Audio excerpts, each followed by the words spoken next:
puntos anatómicos, ya que además esto debe ser aprobado por los representantes de áreas de nutrición y alimentos del Servicio Departamental de Salud y unidades funcionales del Ministerio de Salud, el Comité Técnico del Consejo Nacional de Alimentación y Nutrición, y que ya hay una norma estandarizada de medidas antropométricas integrales, pero que estaba en revisión. Esto estaba por el 2013 más o menos.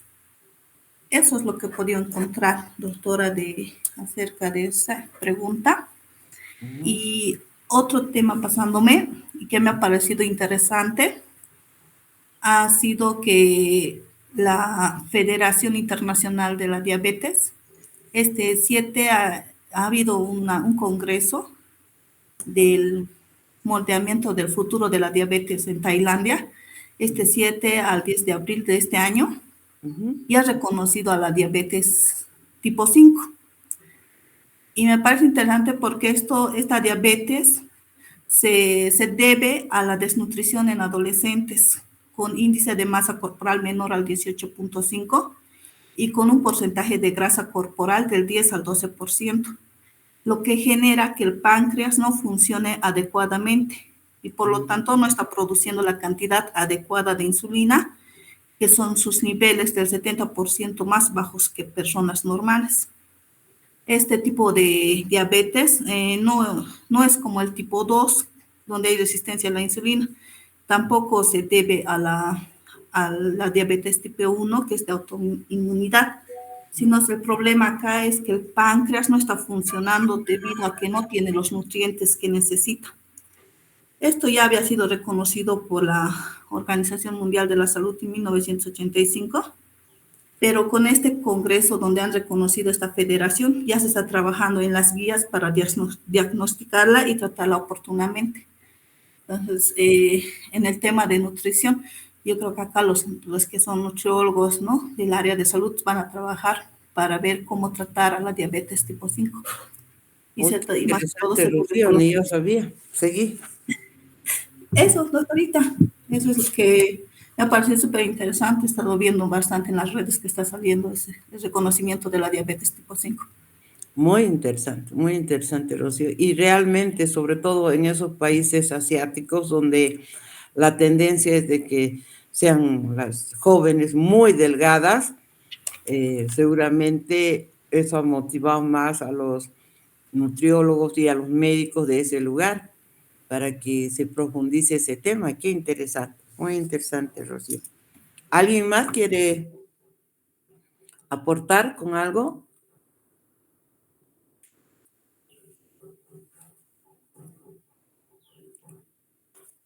Y muy bien, Rocío, porque la anterior clase también lo hiciste, de investigar. Estoy con mi cuaderno aquí anotando. Gracias, doctora. ¿Hay alguien más?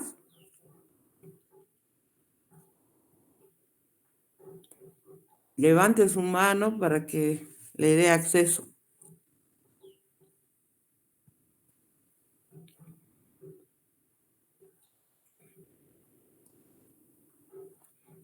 Bueno, ustedes saben que llegan los exámenes y ahí se corta el número de puntajes que han logrado. Y eso va a incluir en su nota de parcial.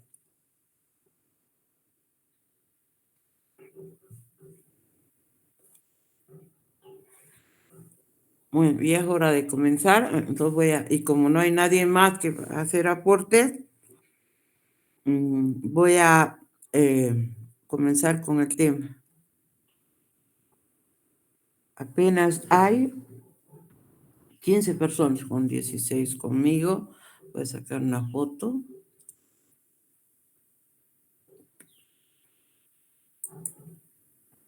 Esto. Antes de comenzar.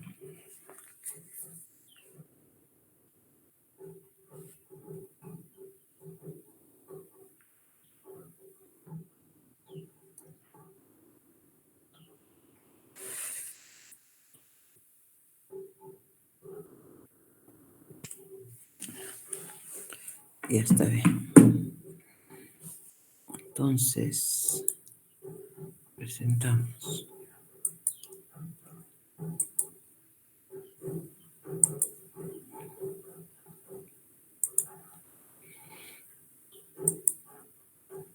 Hoy nos toca el tema, la práctica número 4, que son manejo de tablas de composición de alimentos.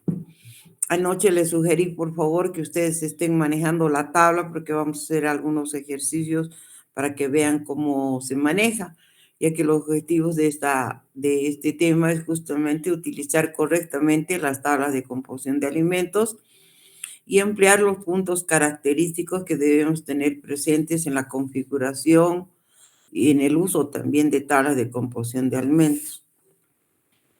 En general, a diferencia de lo que les decía en antropometría, de que las tablas de referencia generalmente las que utilizamos no son las bolivianas porque todavía no están aprobadas o no figuran, digamos, como aprobadas las tablas, o seguramente están haciendo intentos de elaboración o ya estarán elaboradas, pero no están publicadas oficialmente porque tienen que ser revisadas incluso por veedores internacionales.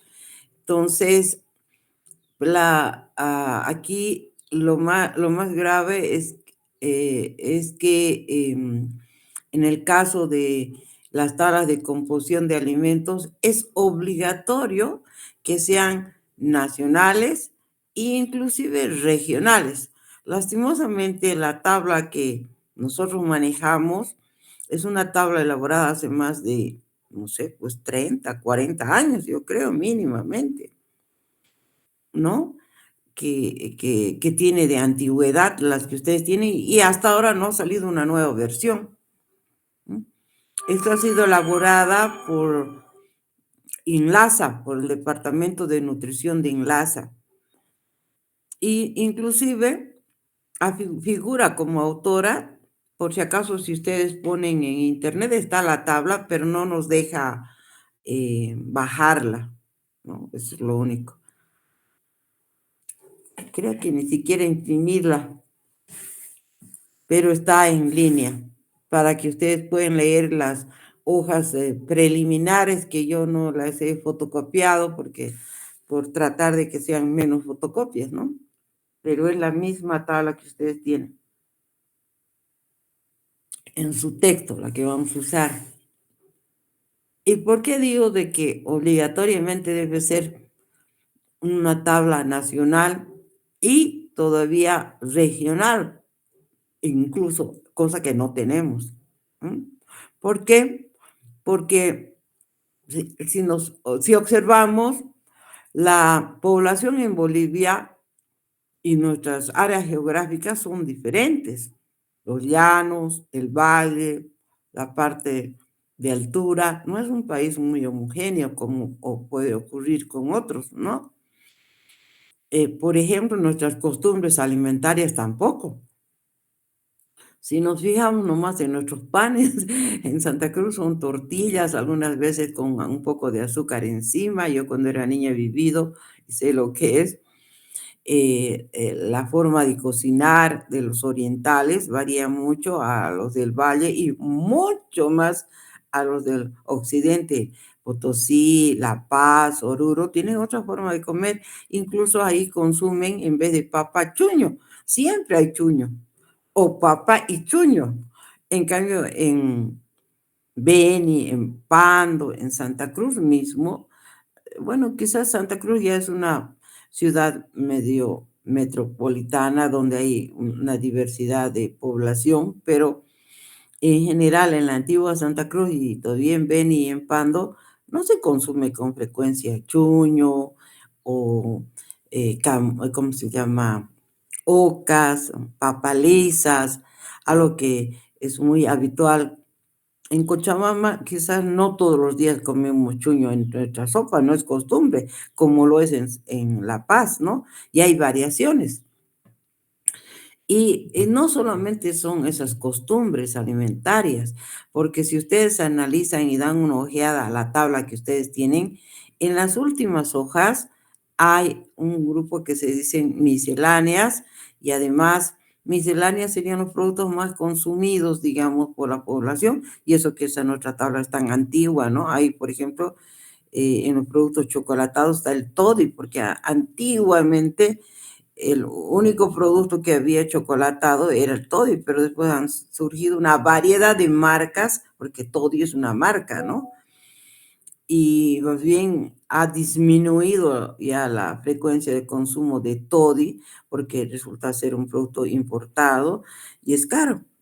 En cambio, hay incluso productos como el no me acuerdo, Chicolay, creo que se llama el nacional, elaborado en Cochabamba, justamente.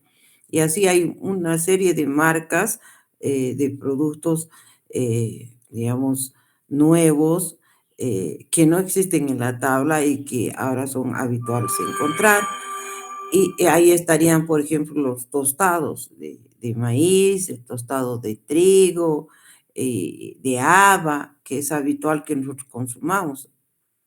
En cambio, y además también hay ciertos platos, digamos, comunes en la alimentación, entre comillas, boliviana, diría, pero son más platos paseños, sopa de arroz, sopa de fideo, y no recuerdo más los otros platos que hay, pero hay varios platos de nuestra cultura. No así, digamos, no sé si habrá majadito o algo, algunos platos orientales o cochabambinos, no recuerdo bien, y si hay son escasos, pero sé que la mayoría de los platos son paseños, ya que esa tabla se ha elaborada en Inlaza, en La Paz, ¿no? De ahí que, además, ese es un argumento. El otro argumento por qué las tablas deben ser regionalizadas es porque la composición nutricional del suelo donde crecen las plantas varía de un lugar como Santa Cruz al valle o al altiplano. Seguramente no, bueno, naranjas van a seguir siendo naranjas, pero si las analizamos en el contenido, por ejemplo, de vitamina C o de azúcares, entre una naranja de Chapar y una naranja inclusive del trópico de La Paz, de los yungas, no es lo mismo, no es lo mismo, uno que no es la misma variedad, y la naranja de los yungas de La Paz es más dulce, más roja, más anaranjada, perdón, y más dulce, pero la de Chapar es más jugosa, más líquido tiene, ¿no? Entonces, ligeramente, seguramente, si las dos son naranjas, van a variar su composición. ¿O ustedes creen que todo es igual? A ver qué opinan.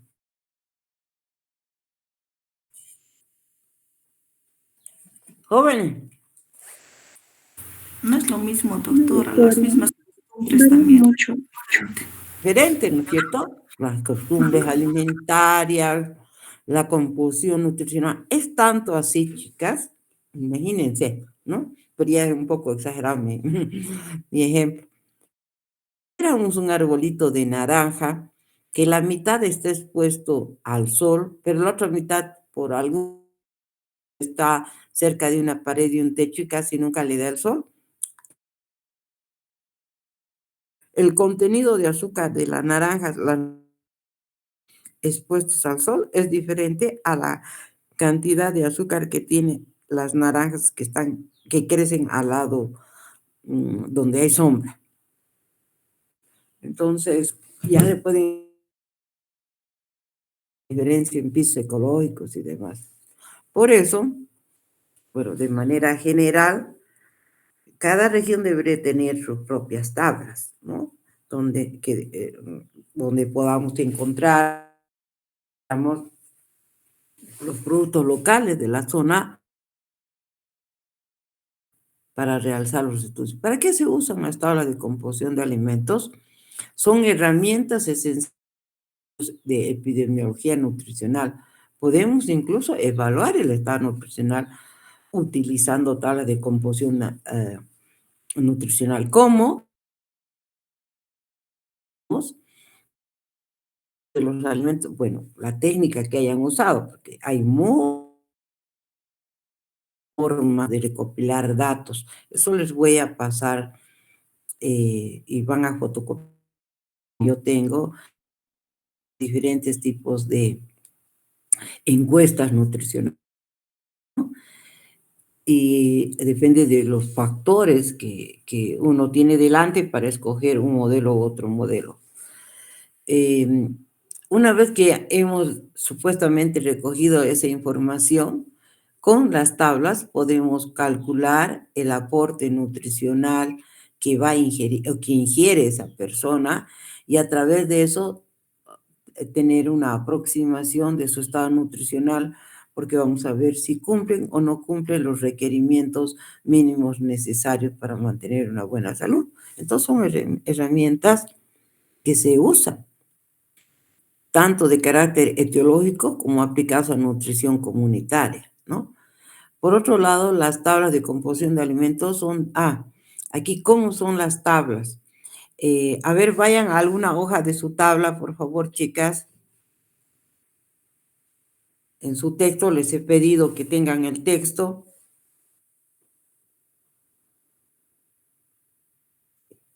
¿Están abriendo alguna hoja de su texto?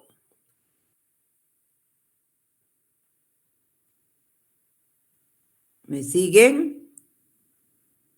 Anoche les he mandado un mensajito a su grupo pidiéndoles por favor que tengan su texto en sus manos, porque si no, ¿cómo vamos a hacer? O si no, ustedes entren al internet y busquen tabla de composición de alimentos boliviana y les va a salir la tabla. Ahí van a fijarse que en general, bueno, no solamente la boliviana, en general todas las tablas expresan la composición nutricional de un alimento en 100 gramos de producto comestible. Es decir, por ejemplo, para que tengan idea, un huevo sin la cáscara, pues nadie se come la cáscara, ¿no? Sin cáscara no pesa 100 gramos. Un huevo grandecito inclusive debe estar entre 65 70 gramos. Y un huevo chiquito debe llegar a 45, 50 y eso, gramos. Entonces, quiere decir que la composición de el huevo, por ejemplo, en la tabla, si son chiquitos deben ser 2 huevos y un poco más,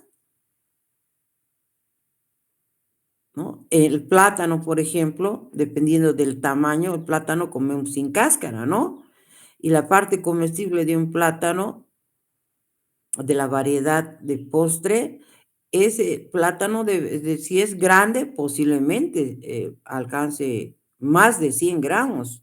Quizás es menos de un plátano la composición que ustedes tienen en la tabla. Así que no se imaginen que es el alimento completo, ¿no? Ni es una manzana entera, ni es un tomate entero, porque puede ser que el tomate un tomate sea menos de 100 gramos, dependiendo de su tamaño. Entonces, es lo primero que tenemos que saber, que la expresión de la composición nutricional está en 100 gramos de producto. Otro, que en general, en la mano izquierda, en esa fila, están agrupados los alimentos por grupos, por ejemplo, leches y derivados, granos y derivados, ahí están todos los cereales más las harinas, ¿no? O algunos productos incluso de la panificación de las harinas, ¿no? Como el pan, por ejemplo. Y así sucesivamente, carnes y derivados, y después hay ese grupo de misceláneos, que serían los productos más frecuentes de esa región, y inclusive alguna lista de platos típicos, ¿no? O platos comunes, así también hablan, ¿no? Que no nos olvidemos, es para 100 gramos de producto. Un plato, por ejemplo, un plato normal, no estoy diciendo de esos super platos ni un mini plato. Un plato normal normalmente tiene una capacidad de 220 gramos y algunos 260 gramos. ligeramente, si sirven un poquito más, ¿no?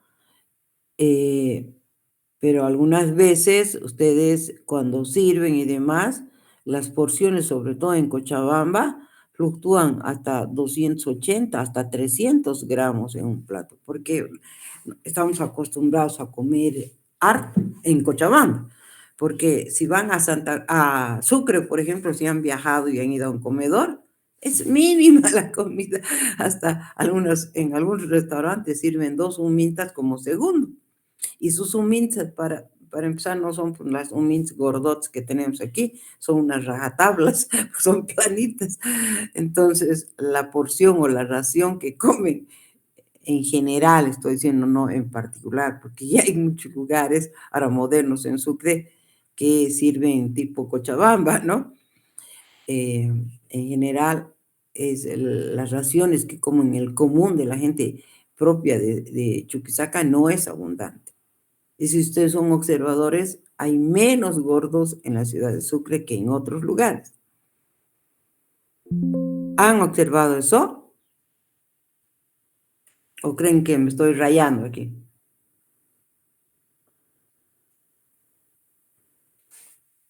Ahí mis alumnos mudos me matan. Ya les he dicho que debería ser un diálogo la clase.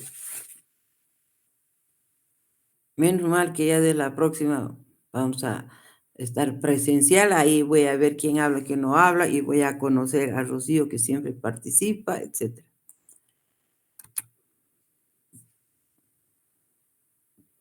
¿Me están siguiendo, chicos? Sí, Sí, doctora. doctora. Ay, menos mal, porque pensé que le estaba hablando a mi pantalla. ¿Están de acuerdo con lo que les estoy diciendo? Sí, doctora. Ujú. Bueno, en general, ¿no? Porque por supuesto que en todo lado hay particularidad. Estamos hablando de la generalidad, ¿no? Entonces, en la tabla, si ustedes están mirando eso, o por lo menos han abierto para que tengan una idea de cómo es la tabla de composición de alimentos nacional, que me gustaría que lean son creo que 6, 7 hojas antes de empezar las tablas de una introducción, que lean lo que dicen para que ustedes conozcan la tabla que está en línea, ¿no? Como les decía, en el lado izquierdo están agrupados los alimentos por grupos de alimentos, misceláneos y platos, y al otro lado están, en nuestra tabla no figura, todavía en algunas comienzan, cuánto de residuo tiene ese alimento. Por decir, si voy a poner la composición de 100 gramos de plátano, ¿cuánto había tenido de cáscara? O dice, por ejemplo, sin cáscara, peso de la cáscara de un huevo, etcétera, etcétera. O como desecho está, ¿no? Como desecho, que es la parte que no comemos. En algunas tablas, en esta tabla no existe. Luego vienen a continuación los nutrientes, los valores de los nutrientes. Por ejemplo, nuestra tablita, no más digo, porque sobre todo en el campo de minerales, solamente hay calcio, fósforo y hierro, que es justo los 3 nutrientes que nosotros también en el laboratorio vamos a analizar. Y de vitaminas, creo que tienen 2 o 3 vitaminas y no de todos los alimentos, ¿no? Y sé que esos datos ni siquiera han sido hechos por ellas, sino que son recogidos de datos elaborados en otros laboratorios, ¿no? Por si acaso, ahí también todos los parámetros que vamos a hacer en la segunda parte de de nutrición, que vamos a hacer en el laboratorio, que vamos a intentar hacer, son usando los mismos métodos que se han empleado en la elaboración de la tabla de composición de alimentos boliviana. Los mismos métodos vamos a usar. ¿Sabían ustedes que, por ejemplo, una de las docentes, y que era la jefa de Enlaza, era la docente titular de nutrición antes de mi persona?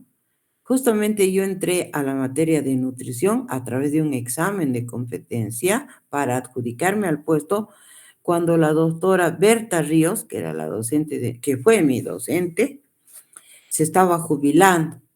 y coincidió que era a un año casi un año de que yo había egresado de la facultad. Y recuerdo que el decano de ese entonces, claro, me conocían porque yo fui auxiliar de las químicas cuando era estudiante. Todas las químicas he dado como auxiliar. Y me dijo, Teresa, no te presentes porque esto es para profesionales con buen currículum. Nunca me olvido que hasta me desanimó, pero insistí, le dije, quiero hacer la prueba, quiero ver cómo son los exámenes, porque en ese entonces nadie entraba por la ventana. Todos los docentes nuevos entraban con un examen, no entraban.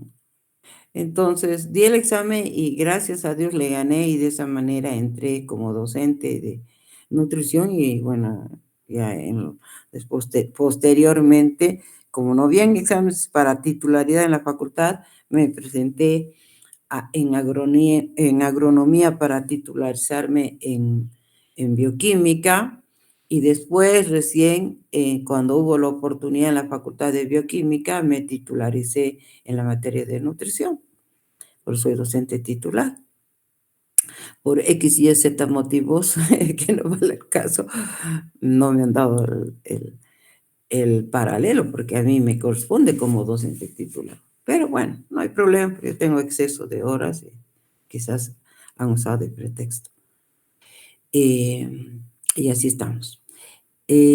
Como les decía, hace muchos años, por eso y además mi posgrado también hecho en esta área, es que me gusta la materia.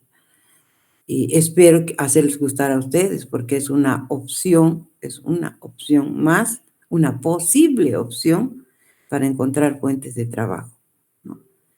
Hay muchas áreas dentro de la nutrición en deportistas, nutrición en niños, nutrición en adultos, que ahora está muy de moda y es la tendencia en todos los países del manejo del adulto mayor.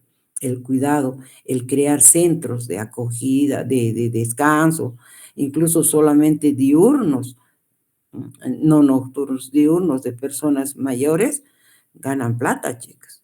Y bueno, si van a quedarse todo el día, el darles una alimentación balanceada, y más sabiendo que hay este tipo de personas en los que tienen y son dueños de estos centros, pues es una forma interesante. Y en el exterior ganan muy bien las personas que manejan adultos mayores, enfermeras o personas del área de salud. Entonces, hay muchas posibilidades, chicos.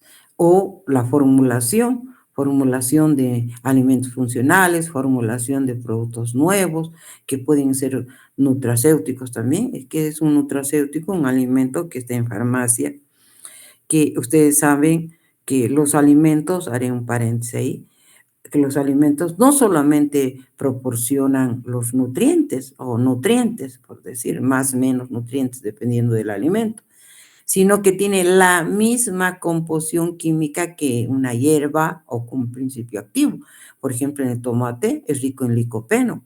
El licopeno no es, es un carotenoide, pero que no proporciona en realidad una porción interesante de vitamina A, ¿no? ¿Por qué? Porque este licopeno es un poderoso antioxidante, pero con baja actividad de provitamina A, ¿no?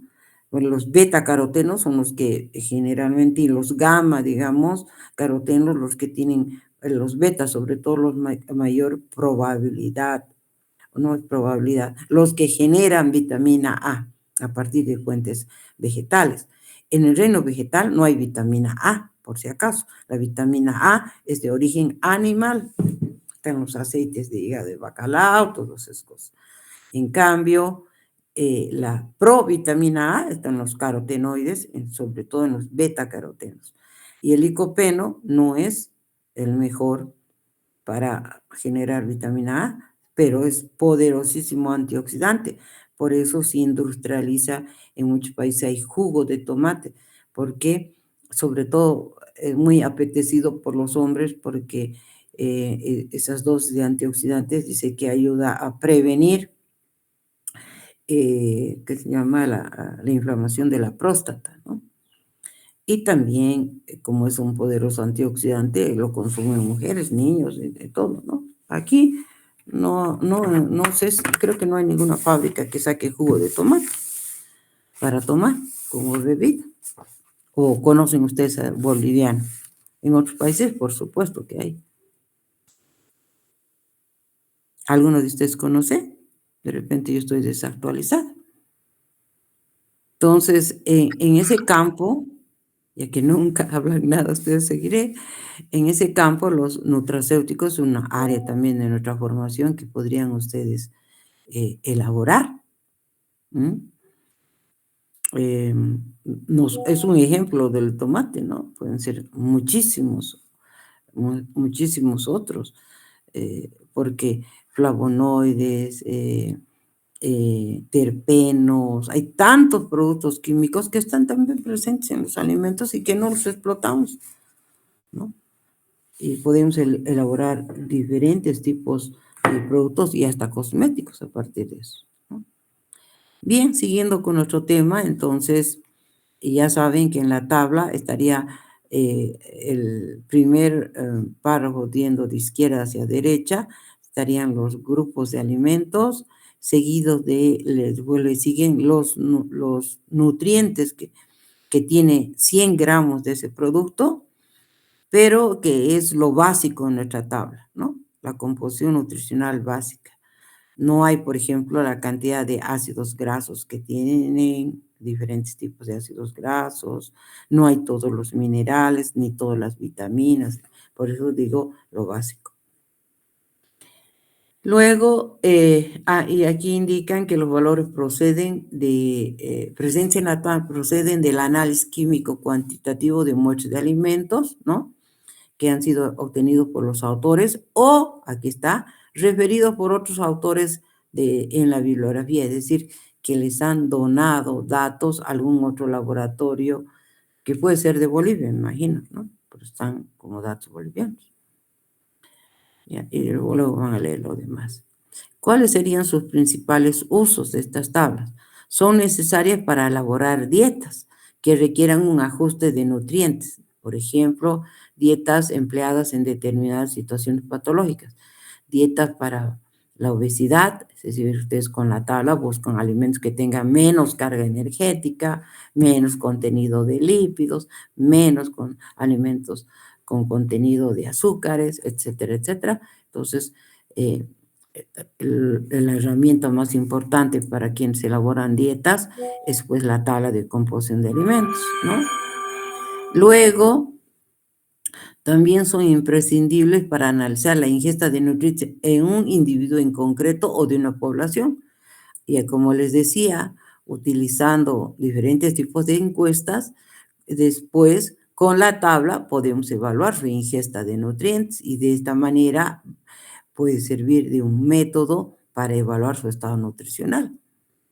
Después, su uso es fundamental en todos los estudios epidemiológicos que requieran conocer ingesta de nutrientes, ¿no? Lo cual nos permitirá saber hasta qué punto la población objeto de estudio cubre las recomendaciones y, por lo tanto, las desviaciones nutricionales, ¿no? Más importantes. Es decir, si no cumplen la cantidad de consumo, por ejemplo, de proteínas, si hay presencia de aminoácidos limitantes, todo eso vamos a aprender.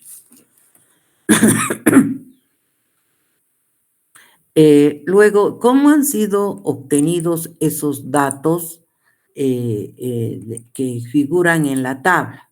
Vamos a empezar con energía, ¿no? Por si acaso, la energía se pueden expresar en estas dos unidades. En la tabla y en muchos libros más antiguos, la unidad más utilizada es hasta ahora kilocalorías. Sin embargo, en libros modernos de nutrición, la unidad de expresión de la energía ya es en kilojoules, ¿no?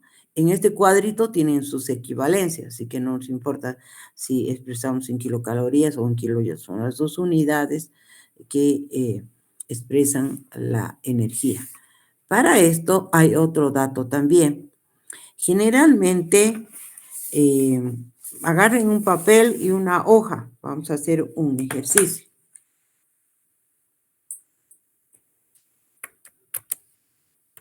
Vamos a ver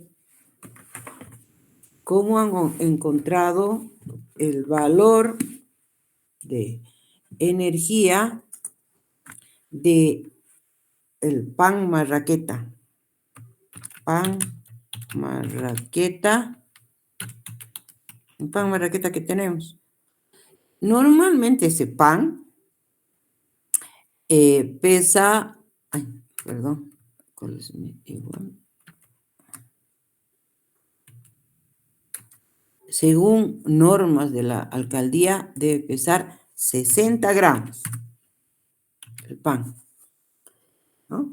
Bueno, ahora con subida de los precios, aunque no les han dejado subir el precio del pan, lo que han hecho es disminuir su tamaño.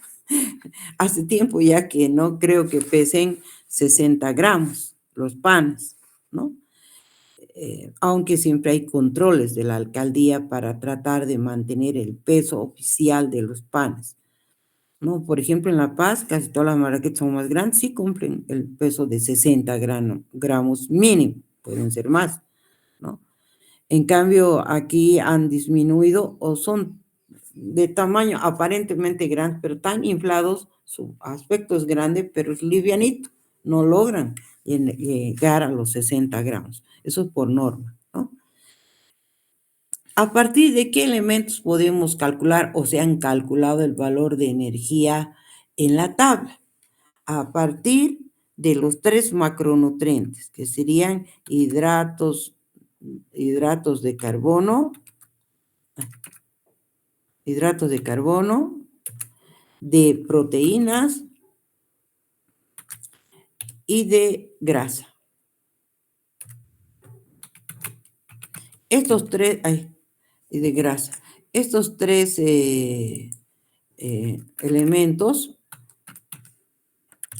son los que en general vamos a tomar en cuenta para calcular la cantidad de proteínas que tiene un alimento.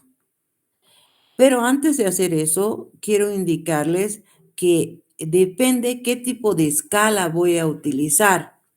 Generalmente, el que usamos normalmente es la escala de Atwater, que dice que 1 gramo de hidratos de carbono genera 4 kilocalorías. 1 gramo de proteínas genera también 1 gramo de proteínas. Y 1 gramo de grasa genera 9 kilocalorías. Y algo extra, 1 gramo de alcohol genera 7 kilocalorías. ¿No? Eso no vamos a tomar en cuenta para encontrar el valor energético, pero quiero que sepan que el alcohol engorda, por si acaso, ¿no? Entonces, en este cuadrito se ve, ¿no? Por ejemplo, la tabla boliviana ha utilizado el sistema Atwater para calcular, por ejemplo, en 100 gramos de pan blanco hay 250 kilocalorías. En cambio, en el pan blanco, en 100 gramos, hay 233 según Sugat y Dunan. Estos son los apellidos del grupo de investigadores que ha estandarizado los rangos generados por estos señores y por esto. Seguramente aquí están 4, 4, 9, lo que estamos usando, lo que vamos a usar nosotros. Y aquí, en vez de 4, seguramente han dicho 3.80 y tantos, 8 puntos, han bajado esos valores. Según estos autores, creen que no es 4, sino algo menos, no es 4 para las proteínas, sino algo menos, y no es 9 para las grasas, sino algo menos, y por eso el valor energético total de 100 gramos de pan es menor que este sistema de Atwater. Y por otro lado, eso es importante ver, ¿no? Tener en cuenta. Nosotros para evitarnos, ya que hay diferencias, es que consideremos la escala de Atwater. ¿Está bien? ¿Cómo haríamos los cálculos? ¿No?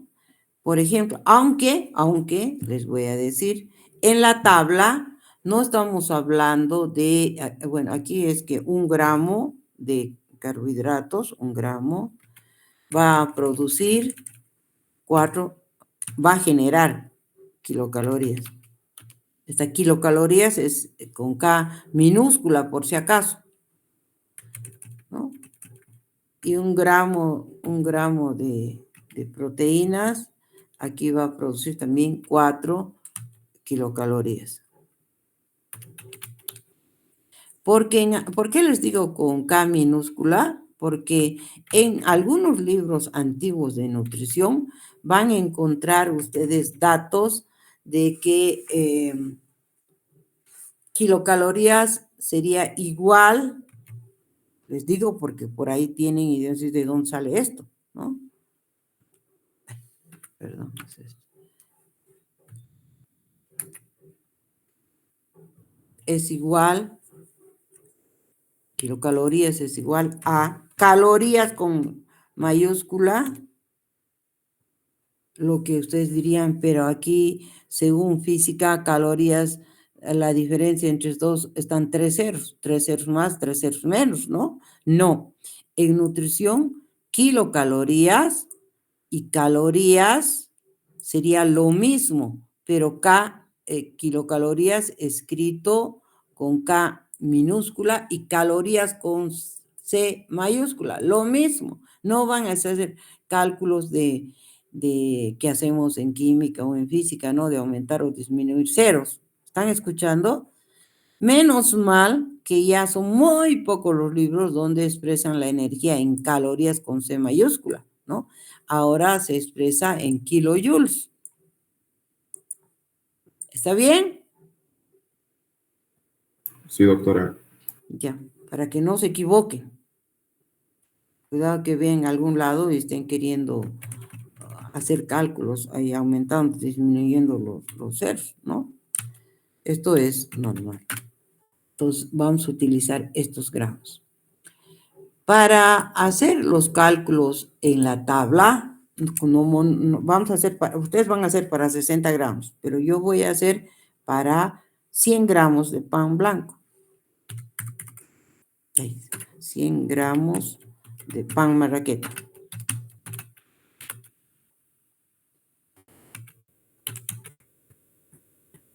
Entonces, ¿qué tendría que tomar en cuenta? Que en 100 gramos de pan marraqueta, en la tabla, ustedes me van a ayudar. Busquen pan marraqueta, que está en las primeras hojas, porque ahí están cereales y derivados. Algunas de esas hojas van a encontrar pan marraqueta y también pan tortilla y otros tipos de panes. Busquen pan marraqueta. ¿Cuántos gramos de proteínas, hidratos de carbono y grasa había tenido 100 gramos de pan marraqueta? Díctenme.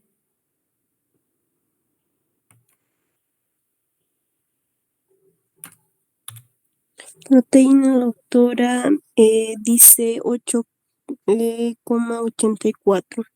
8.84 84. gramos de proteínas, ¿no? Ahí, Sí, de proteínas. ¿Cuánto de hidratos de carbono?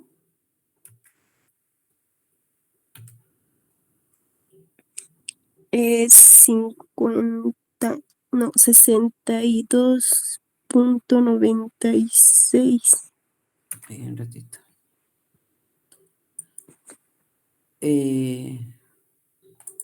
¿Cuánto me has dicho? 60. 60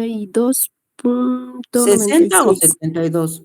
62, Ya, punto 96. 96. ¿Y de grasa? 0,61. 0.61. Sí, Ya. Entonces, con estos datos yo puedo calcular si 1 gramo de hidratos de carbono genera 4 kilocalorías. Esto lo voy a borrar. Solo era para que sepan, ¿no? Entonces, 1 gramo. 100 gramos, 100 gramos tiene 8 este es de hidrato de carbono, en 62, ahí esto de, no poder escribir, en 62.96 gramos de proteínas habrá X. A ver, calculen cuánto sale.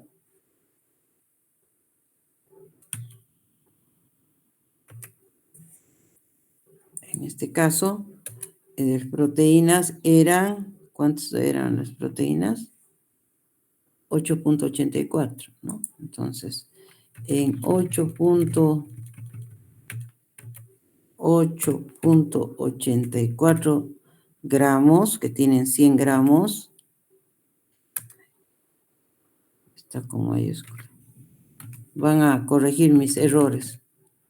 X kilocalorías. Ustedes van a hacer los cálculos. Esto no es para, ya no sería para 60, sería para 100. Y finalmente de la grasa. Grasa, ¿cuántos gramos serán? En la tabla, 0.61.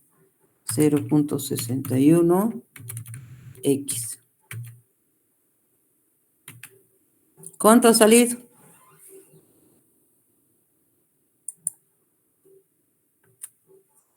Chicas.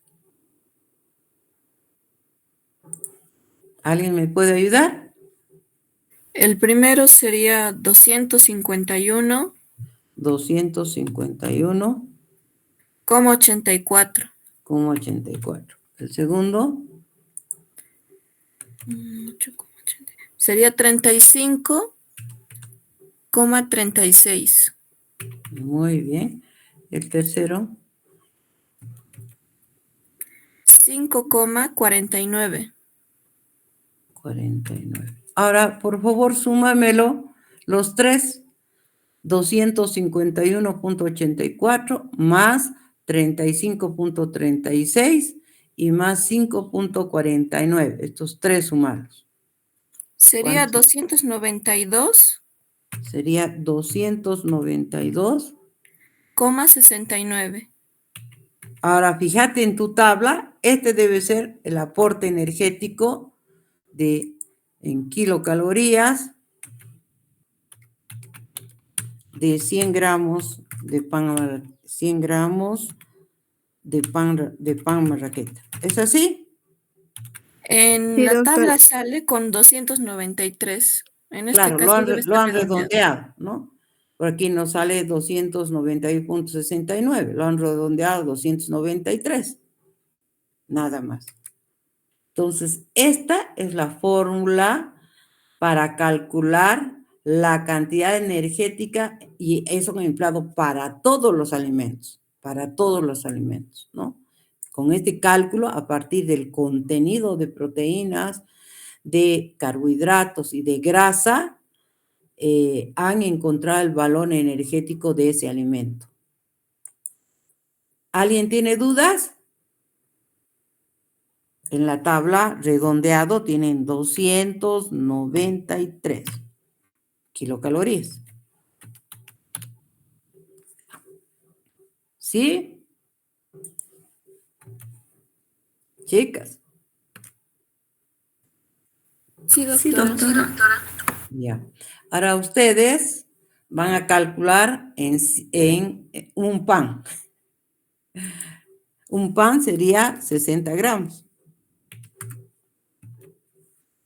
Pero lo van a hacer después porque quizás no nos alcance el tiempo, ¿ya? Pero creo que no va a ser difícil para ustedes, ¿no? Si queremos calcular el contenido digamos, de energía para cualquier alimento, tendríamos que conocer el peso primero, como por ejemplo, yo les digo, ¿cuál es el aporte energético de un pan marraqueta? ¿Qué tendrían que hacer primero ustedes? Saber cuánto pesa ese pan. Ya les he dicho que por digamos, regla, el pan marraqueta pesa 60 gramos. Bueno, si no supiera, para mayor exactitud tendríamos que pesar en una balanza, y si pesa menos, pues para un pan ponen su peso real, ¿no? De ese pan, que de repente no es los 60, sino, no sé, 40, 50 gramos o quizás más, no sé. Y con todos los cálculos que les he enseñado aquí, ustedes harían el cálculo. Primero tendrían que calcular la cantidad de proteínas, carbohidratos y lípidos en ese peso, en 60 gramos, porque en la tabla está para 100 gramos, ¿no? Entonces, ustedes lo que deberían hacer, aquí es pan marraqueta, quiere decir desde PM.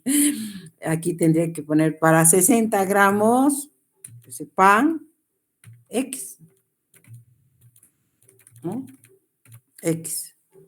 Y luego de que ya tengan proteínas, carbohidratos y lípidos para los 60 gramos, recién harían esta escala, ¿no? En 1 gramo, 4 kilocalorías. En los 60 gramos, este valor X, sustituyen aquí y colocan y averiguan la energía para esa cantidad en gramos de proteínas, en gramos de ¿qué era el otro? Eran lípidos, no sé qué, ¿no? No he puesto apellido, así que no me acuerdo si era hidrato de carbono. Aquí esto es hidrato de carbono.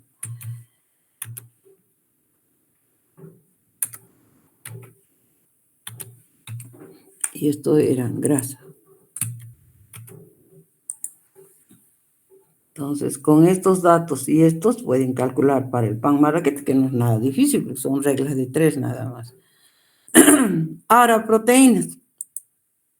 ¿De dónde se ha sacado el valor de proteínas? Aquí es interesante. En general, el método convencional para cuantificar proteínas es Kjeldahl, el método de Kjeldahl. Pero aquí, ojo, Kjeldahl, que nosotros vamos a ver después cuando nos toque proteínas, es un proceso largo que tiene 3 fases: uno, digestión, destilación y titulación. Pero esto se hace en un equipo que también recibe el nombre de Kjeldahl, el equipo de Kjeldahl, ¿no? Y este equipo y este método en general, lo único que cuantifica es el nitrógeno total de esa muestra. Y el valor de ese nitrógeno total, nitrógeno total,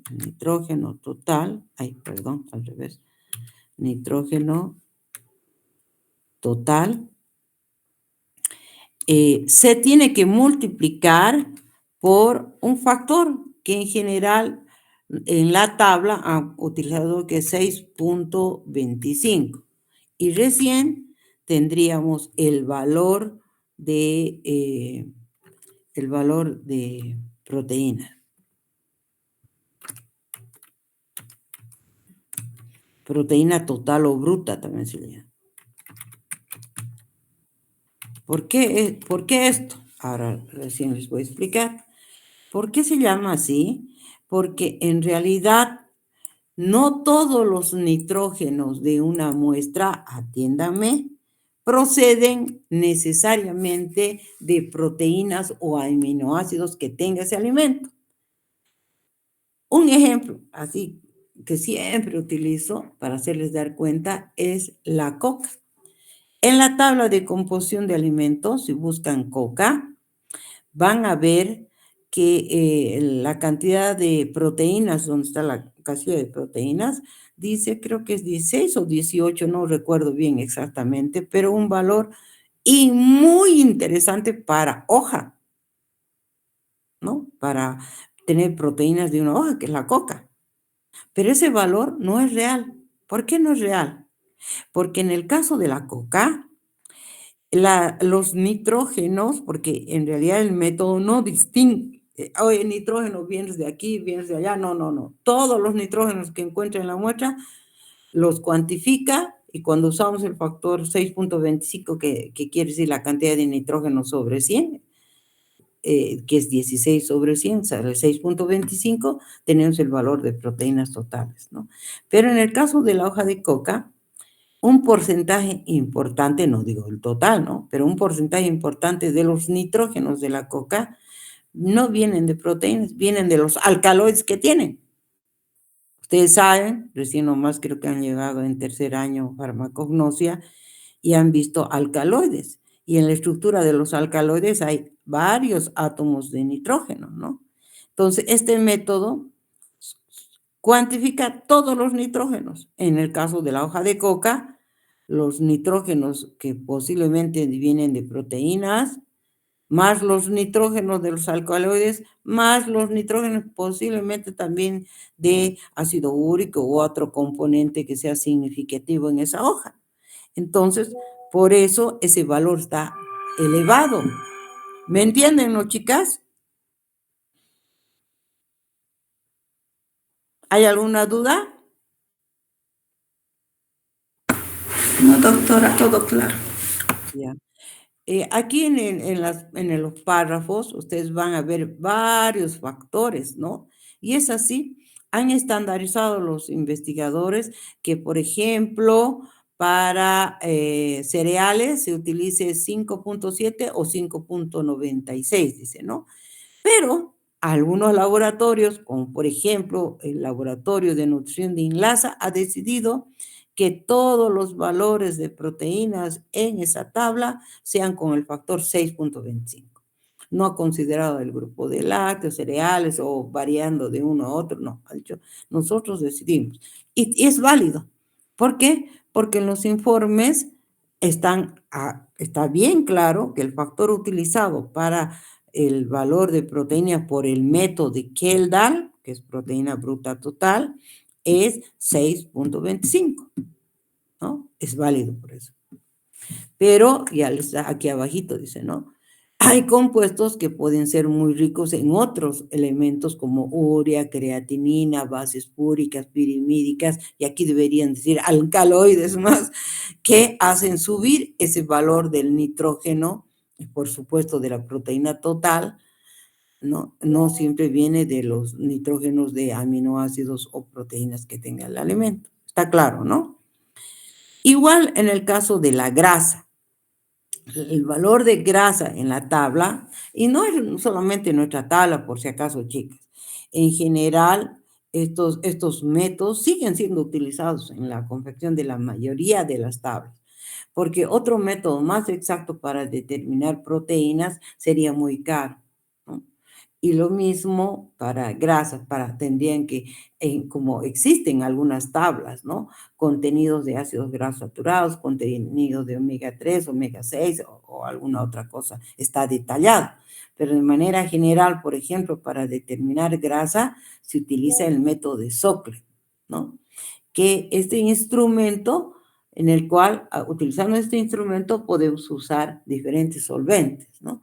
El solvente que más se usa para cuantificar grasa total o bruta también, les voy a decir por qué, es el éter de petróleo, porque es más fácil de manejar y es un excelente solvente, ¿no? En este caso, no distingue si se trata de un triglicérido, de un esterol o las vitaminas liposolubles, etc.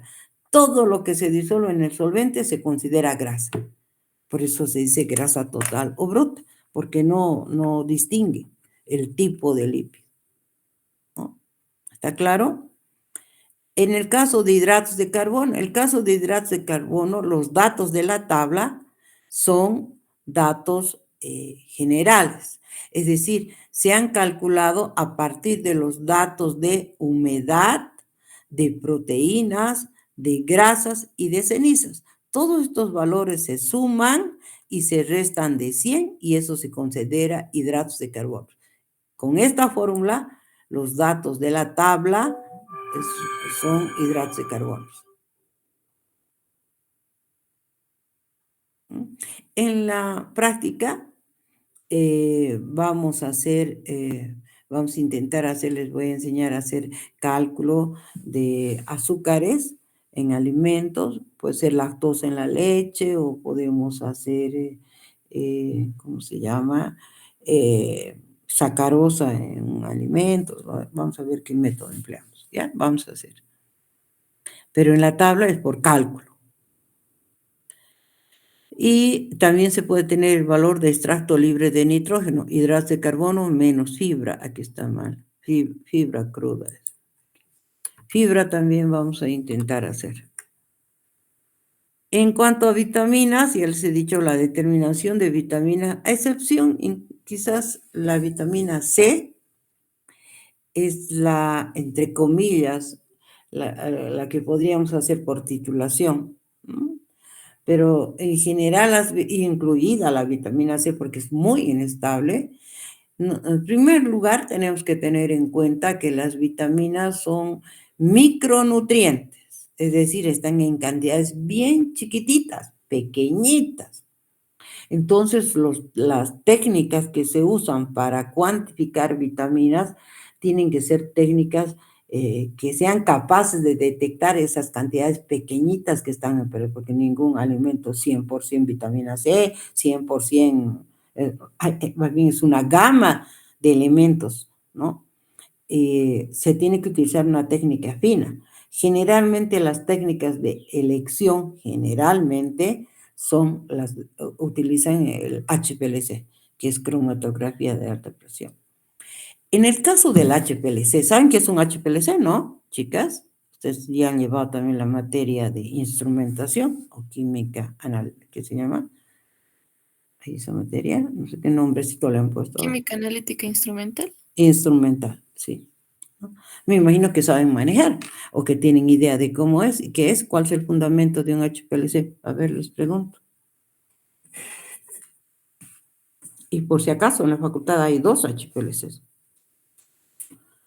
Estaba de decana, yo he comprado y hay 2. Uno cuando hice un proyecto, porque es el laboratorio de alimentos que lo ha fundado, ha sido mi persona, hace muchísimos años, y quien ha implementado sus equipos con la cooperación española, así también mi persona, y durante mi última gestión hemos conseguido un HPLC nuevito de medicina que nos han pasado porque la docente que lo compró también con cooperación extranjera, porque por si acaso ese HPLC, el que compré con la cooperación española, cuesta $70,000. Ahora, ¿cuánto costará? Imagínense lo que significa $70,000 ahora. En ese entonces nomás decía, ay, esto podía ser un departamento.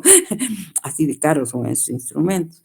Y igual cuesta el otro que nos han donado, que lo obtuvo una médica que hacía una investigación de la vitamina D en sangre y ella está a punto de jubilarse, entonces me dice, Teresa, en la facultad no hay otra persona que lo maneje y yo quisiera donarlo a ustedes los bioquímicos que les va a dar uso. Inmediatamente pues me alegré, era mi amiga, y le dije, hagamos los trámites y se realizaron y está en el laboratorio de alimentos. Yo me imagino que han ido a mirarlos, por lo menos sus partes y todo, porque hay en la facultad 2 equipos de HPLC. ¿Alguien recuerda cuál es el fundamento de su uso? El año pasado han llevado, yo creo que se acuerdan. Doctora, se utiliza para separar, identificar, cuantificar compuestos en muestras líquidas. No. ¿Quién te ha hecho creer eso? Cualquier muestra no es solamente las líquidas, no es porque es HPLC, no es porque es cromatograma de alta presión líquida. No, no, no. En realidad les hablaré en términos más coloquiales. Un HPLC es como tener 2 o 3 espectrofotómetros a la vez. Lee a diferentes longitudes de onda un compuesto. El manejo total de un HPLC no es difícil. ¿Saben qué es lo difícil? La extracción del principio activo. Antes de inyectar, porque las columnas, que seguramente les han hablado, han detallado, no sé por qué ustedes no se acuerdan de lo que les enseñan, es más delgado que un cabello. Las columnas son bien delgaditas. ¿Y por qué creen que los reactivos tienen que ser marca, entre comillas, HPLC? ese apellido que le ponen. No es que el ácido sulfúrico, clorhídrico o el agua que utilizamos sea una agua diferente. Es la misma agua, solo que es purísima. ¿Qué quiere decir? Que han tenido que pasar por un sistema de filtración en el que se le han quitado todos los otros elementos que no sean propios del ácido clorhídrico, del ácido sulfúrico, del éter no sé qué, de cualquier reactivo que vamos a usar en el equipo HPLC. Eso es calidad HPLC. En el caso del agua, hemos tenido que comprar un purificador de agua. Fuera de que el agua es destilada, desionizada, tiene que ser purificada. No purificada solamente en el sentido de microorganismos, en el sentido de elementos o minerales que estén presentes en esa agua. Partículas mínimas, tiene que ser pura, solamente H2O. Por eso su utilización, digamos, es costosa. ¿Por qué? Porque esos reactivos que han pasado por esos filtros, que sean esa calidad HPLC, son purísimos, son mucho más caros, ¿no es cierto? Y aquí está el I. Lo que pasa que para inyectar un alimento, no es que hagas vos un jugo del alimento o lo mezcles con una agüita que puede ser en la misma agua purificada. No, no, no, no.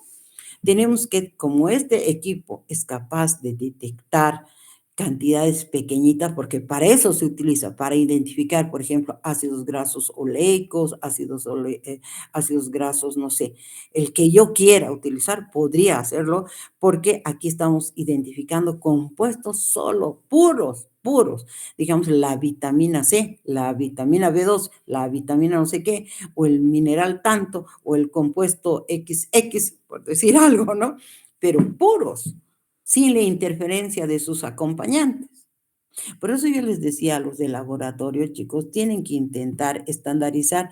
Deberíamos manejar los HPLC. Primero, yo les aconsejaba, ¿no?, que deberían utilizarlo en medicamentos. ¿Por qué creen? Yo les di esa idea. Porque el medicamento es una base que es conocida, porque en el alimento la fórmula es conocida, y digamos, una penicilina, una amoxicilina, lo que sea, y el almidón. No hay una mezcla como en un alimento. En un alimento hay de todo, no solamente los nutrientes, sino también, como les estoy diciendo, fuente de otros compuestos que pueden ser terpenos, isoflavones, no sé, pues dependiendo del alimento. Es una mezcla. Y justamente lo que se tiene que trabajar es en el protocolo de extracción del metabolito que quiero cuantificar. Es decir, extraer lo más que pueda, por decir, la vitamina A de ese alimento que quiero cuantificar, para después recién inyectar ese metabolito, entre comillas, todo el metabolito que voy a cuantificar, lo más puro posible para inyectarlo en el equipo para que pueda cuantificarlo. ¿Me entienden, no? Me imagino que le estoy recordando con lo que les han explicado, porque es un HPLC, chicas. La fórmula de cuantificación se copia tal como dice el protocolo, no se cambia nada. Lo que es investigación es elaborar el protocolo de extracción del metabolito que voy a cuantificar. Eso es lo más complicado para mí, que copiar la fórmula, porque el HPLC tiene una computadora, hay una computadorita que ahí van a vaciar, ustedes dicen 5 ml de tal, 4 ml de tal, disuelven tal, tantos minutos de la temperatura, lo que diga la fórmula, lo pasan a la computadora que tiene el equipo, y el equipo va a hacer lo que vos has colocado en la fórmula, que ya están estandarizados en los libros, que no le vas a cambiar ni un punto ni una coma.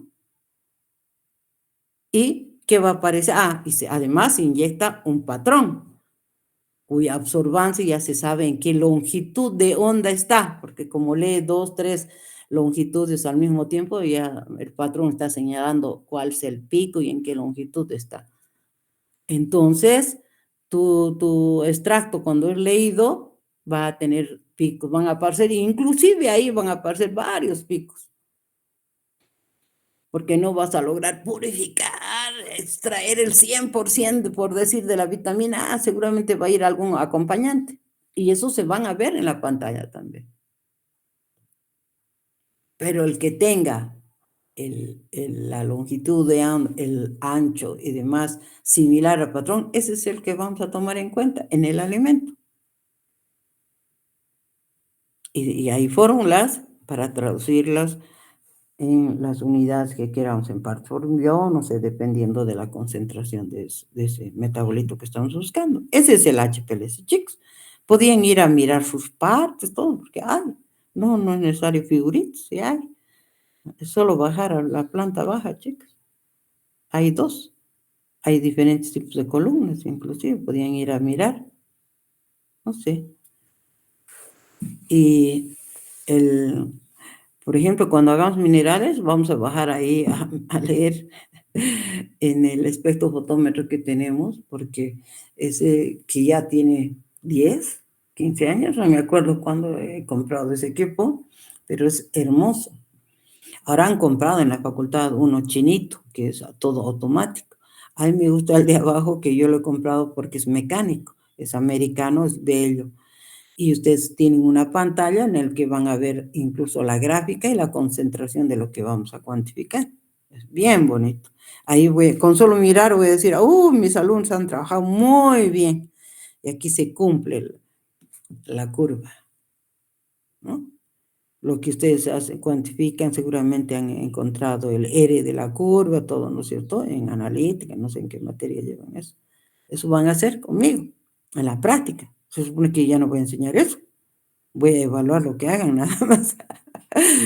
Mentira, les voy a recordar porque ustedes todos se olvidan. Pero vamos a verlo. Y ahí me voy a dar cuenta si han pipeteado bien, si han pipeteado mal, todo, porque no va a haber el aire cerca a uno, ¿no? Es bien bonito, porque se ve gráficamente y además podemos imprimirlo también.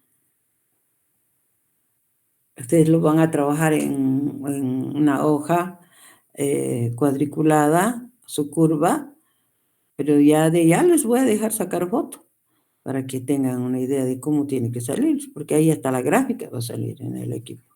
Vamos a ir a verlo.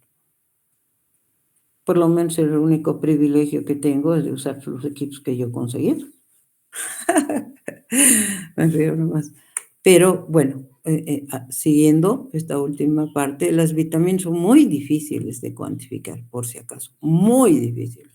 No solamente porque, digamos, tienen que hacerse en HPLC, no solamente porque los reactivos son caros, sino sobre todo porque el protocolo de extracción tiene que ser muy bien estandarizado. Las vitaminas son muy frágiles, ¿no? Muy frágiles. Ustedes, por ejemplo, en bioquímica ya han nombrado, ya les he dicho en la anterior clase, son metabolitos enzimáticos, ¿no? Son coenzimas. Han hablado de NAD, del FAT, del pirofosfato de tiamina, no sé en qué ladito estarán ustedes en bioquímica, pues les voy dando, cuando terminen el metabolismo de carbohidratos, lípidos y proteínas, ahí me van a dar todas las vitaminas, participan todas, sin excepción. ¿Mm? Entonces, otra cosa antes de pasar a vitaminas. Entonces, aquí dice los contenidos de vitaminas mostrados en las distintas tablas de composición de alimentos para un determinado alimento pueden no coincidir, incluso pueden observarse valores muy dispares, lo cual podrían encontrarse relacionados entre algunas causas, los distintos métodos analíticos utilizados o las distintas fuentes bibliográficas consultadas. Es decir, que los datos de vitaminas, ¿no? Ellos no han hecho, porque en ese entonces, cuando hicieron la tabla, no tenían HPLC, ¿no? No sé, seguro ahora ya en LASA debe tener, no lo sé, pero en ese entonces no había, y lo que han hecho ellos es recopilar digamos, los laboratorios que utilizaban diferentes métodos y los han colocado, entonces pueden no coincidir, ¿no? Otro es importante la inestabilidad de las vitaminas frente a temperatura y otros agentes. Justamente cuando doy en teoría vitaminas, siempre les presento justamente las características de estabilidad de la proteína. Lo primero que les muestro, ¿no? Eso es importante, hasta memorizarlo para saber cómo tengo que manejar esta vitamina, en qué condiciones, qué le afecta, si tengo que mezclar en una preparación, es frágil o no frágil en pH ácido, en pH alcalino, en pH neutro, el calor, la temperatura, qué le afecta, ¿no? Entonces, siempre en todas mis presentaciones. Por si acaso hubieron 2 chicas que me han pedido que les pase mis diapositivas de teoría. No lo puedo hacer, chicas, a ustedes directamente por el hecho de ética con la docente. Pero ustedes, aunque yo le he pasado a la docente algunas de mis diapositivas, pero ya no sé si las usarán, no sé. Lo que pueden hacer si quisieran consultar eso, que es un resumen, pueden pedirles a las chicas del paralelo. Pero yo como Teresa no puedo hacer por ética profesional. ¿Está bien?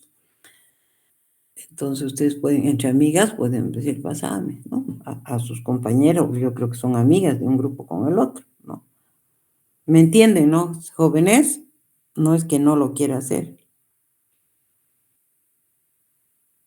Sí, doctora. Pero es fácil conseguirlo. Entonces, en esta parte de vitaminas es importante la estabilidad, ¿no? Y otra cosa es que las formas de expresar los resultados también, ¿no? Porque actualmente van a ser observadoras, seguramente también este tema pueden tocar en farmacología, porque es importante saber manejar estas unidades en las que se expresan las vitaminas, porque algunas veces las recetas médicas de algunos médicos vienen en unas unidades, otras vienen en otras, y ustedes teniendo el producto pueden decir no hay porque ustedes no encuentran las mismas unidades. Eso a mí me ha pasado una vez que fui a comprar algo, pero en mi nariz estaba el frasco, pero ahí está, le digo, no es doctora, pero es, lo ha traído y le he explicado, pero una vergüenza porque la otra era una bioquímica, una farmacéutica, ¿no? Entonces es importantísimo que ustedes sepan eso. Ahora ha salido este término, por eso lo utilizo aquí. Equivalentes de, ¿qué es esto de equivalentes de retinol, por ejemplo, ¿no? Su unidad es en microgramos, pero ¿qué quiere decir equivalentes de? Justamente aquí estoy mostrando. Lo que pasa, este término de equivalentes de, por ejemplo, la vitamina A se expresa en retinol, en microgramos, pero equivalentes quiere decir tomar en cuenta en ese alimento todos los productos que se van a transformar en retinol. Justamente el retinol como tal, ya les he dicho, puede estar o no puede estar presente en un alimento de origen, no está presente en un alimento de origen vegetal, solamente en uno de origen animal, pero betacarotenos, los betacarotenos son los betacarotenos son los que mayor probabilidad, no es, los que se transforman más fácilmente en vitamina A. Entonces, por eso dice que 1 gramo de betacaroteno da 6 miligramos de retinol, por eso betacaroteno es dividido entre 6, más otros carotenos, otros tipos de carotenos de provitamina A, dividido entre 12, porque estos tienen menos menos chance, digamos, de aportar como fuente de vitamina A. Pero ¿qué está haciendo? ¿Qué quiere decir este equivalente de retinol? Que está tomando en cuenta no solamente a la vitamina, sino a todos los elementos que pudieran estar presentes en ese alimento, que también en el organismo se van a transformar en retinol. Eso es. ¿Entienden, no? Por ejemplo, igual, bueno, aquí están solamente unidades, ¿no? De retinol, la vitamina A, ¿no? Betacarotenos, aquí están sus equivalencias, ¿no? La vitamina D en tocoferol, la vitamina E en unidades internacionales o en miligramos, todas estas cosas, ustedes seguramente en teoría les van a dar, ¿no? Por ejemplo, la vitamina E se expresa en miligramos de alfa-tocoferol, pero hay otros tocoferoles que también pueden convertirse en vitamina E y podríamos usar el término de equivalentes de vitamina E considerándolos a estos, ¿no?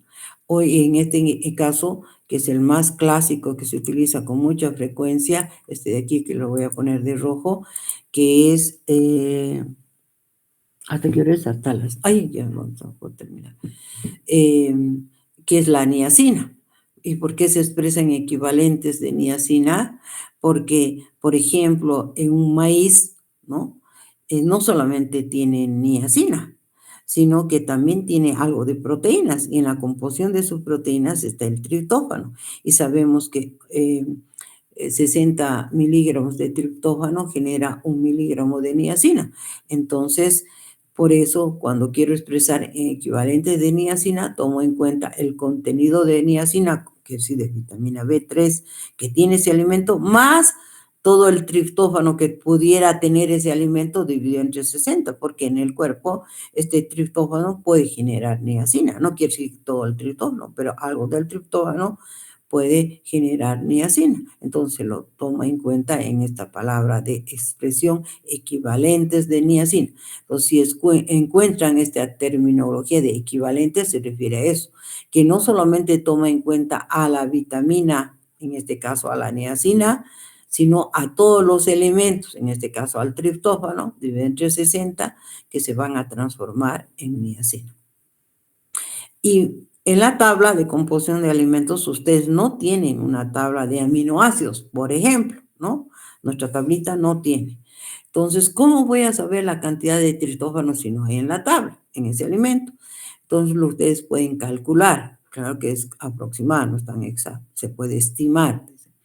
Asumiendo que una proteína animal contiene el 1.4% de esa proteína corresponde a triptófano, ¿no?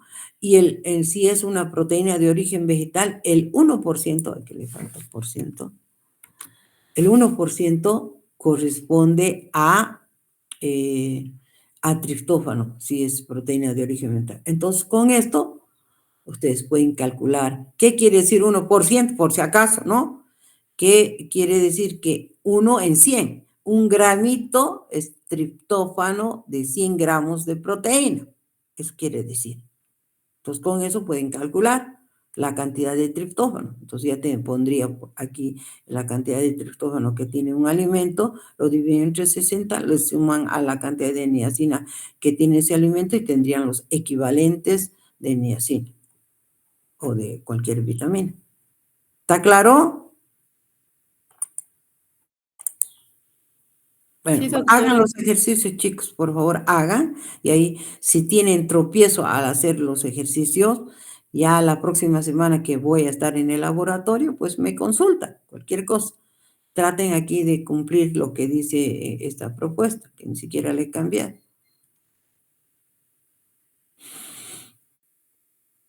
Ya, pero traten de hacer, no se acumulen. Ya la próxima pasaríamos al tema 5. Entonces, por favor, no se acumulen.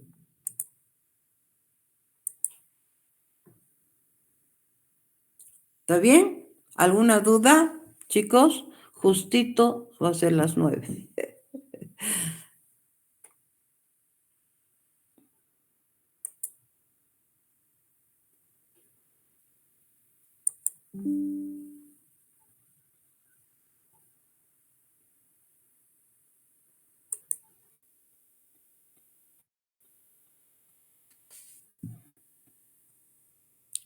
¿No hay duda?